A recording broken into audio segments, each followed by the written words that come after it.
सवाल यह भी है कि क्या नव्या को न्याय मिल सकेगा। संस्कृति स्कूल की दलीलों में दबकर एक आम बच्चे का सपना कहीं टूट तो नहीं जाएगा। सवाल सिर्फ नव्या का नहीं बल्कि उस सिस्टम का है जिसकी वजह से संस्कृति स्कूल खुलेआम क्लास रेसिज्म कर रहा है। खास बात यह है कि जिन पर समाज में समानता बनाए रखने की जिम्मेदारी है वो लोग ही इसमें शामिल हैं। कोर्ट में दिए जवाब से ही संस्कृति स्कूल की दलीलों पर सवाल खड़े होता है।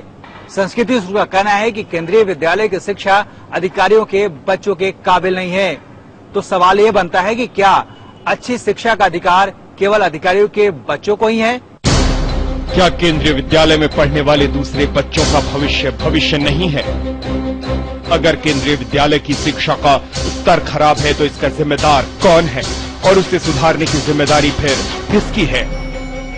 लेकिन केंद्रीय विद्यालय कोर्ट में दिए संस्कृति स्कूल के जवाब से बिल्कुल इत्तेफाक नहीं रखता और संगठन का कहना है कि वो पूरी तरह से बड़े अधिकारियों के बच्चों को क्वालिटी शिक्षा देने में सक्षम है। दक्षिण भारत के राज्यों में बड़े अधिकारियों के बच्चे केंद्रीय विद्यालय में ही पढ़ते हैं, लेकिन दिल्ली में महज स्टेटस सिंबल के चलते अधिकारी अपने बच्चों को हाई-फाई स्कूल में पढ़ाना चाहते हैं। देखिए, ऐसा है, वो ग्रुप ए अधिकारी हो या कोई ग्रुप सी अधिकारी हो, बच्चों की जरूरतें तो सेम ही है। सबको एजुकेशन चाहिए और अच्छी क्वालिटी की एजुकेशन चाहिए, तो उनको पूरी करने में तो केंद्रीय विद्यालय पूरी तरह सक्षम है।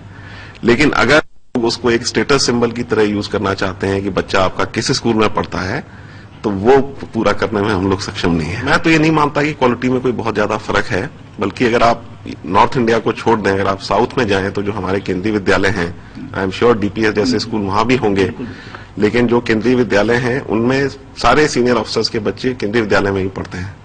तो ये मेरे ख्याल से ये थोड़ा मतलब माइंड सेट का फर्क है। अदरवाइज क्योंकि हमारे यहाँ फीस कम लगती है तो हमको थोड़ा खराब समझा जाता है। दिल्ली का माइंड सेट आप जानते हैं।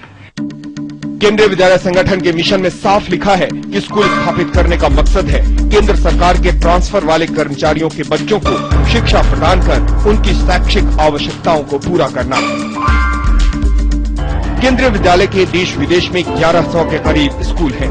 इनमें 11 लाख से ज्यादा बच्चे पढ़ते हैं और फीस महज 500 रुपए से 1000 रुपए के बीच है।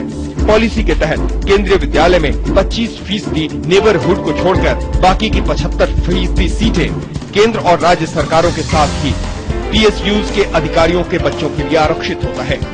ट्रांसफरेबल जॉब में अगर केंद्रीय विद्यालय से केंद्रीय विद्यालय में आते हैं, मतलब केंद्रीय विद्यालय से टीसी लेके आते हैं, तो उनको ओवर एंड अबव मतलब उनको एडमिशन मिलेगा ही मिलेगा, चाहे क्लास में वैकेंसी हो या ना हो, ऐसा प्रोविजन है। सिंपली ट्रांसफरेबल गवर्नमेंट सर्वेंट अगर आता है तो वो उसमें एक स्पेशल प्रोविजन है, वैकेंसी होगी तब तो मिलेगा ही मिलेगा, वैकेंसी ना भी हो तो हर क्लास में 5 सीटों का प्रोविजन है, जो कि लोग ट्रांसफर में अगर आते हैं और एडमिशन प्रोसेस खत्म होने के बाद आते हैं तो उनके लिए वो क्लास में 5 सीटें रखी जाती हैं। सिविल सर्विस सोसाइटी का कहना है कि केंद्रीय स्कूल उनके बच्चों के जरूरतों को पूरा करने में सक्षम नहीं है, लिहाजा संस्कृति जैसा स्कूल पूरे देश में खोलने की जरूरत है। सवाल ये है कि अगर केंद्रीय विद्यालय हाईली सब्सिडाइज्ड है तो संस्कृति स्कूल अधिकारियों के बच्चों को फीस में छूट क्यों देती है? केंद्रीय विद्यालय के बच्चों को दाखिले में तवज्जो दी जाती है तो इस संबंध में नियम बनाए जा सकते हैं। केंद्रीय विद्यालय में खराब शिक्षा के लिए जिम्मेदार कौन है?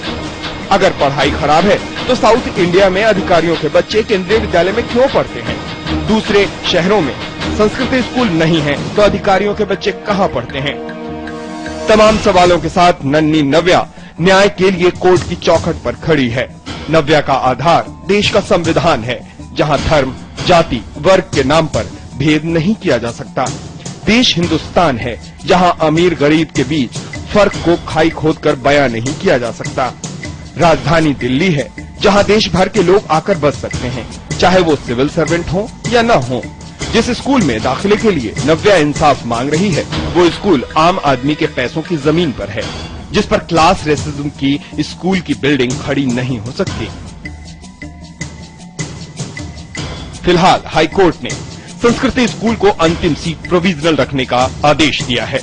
अदालत ने भारत सरकार, दिल्ली सरकार और उपराज्यपाल से 2 हफ्ते के भीतर जवाब दाखिल करने को कहा है। मामले की अगली सुनवाई अब 14 मार्च को होगी।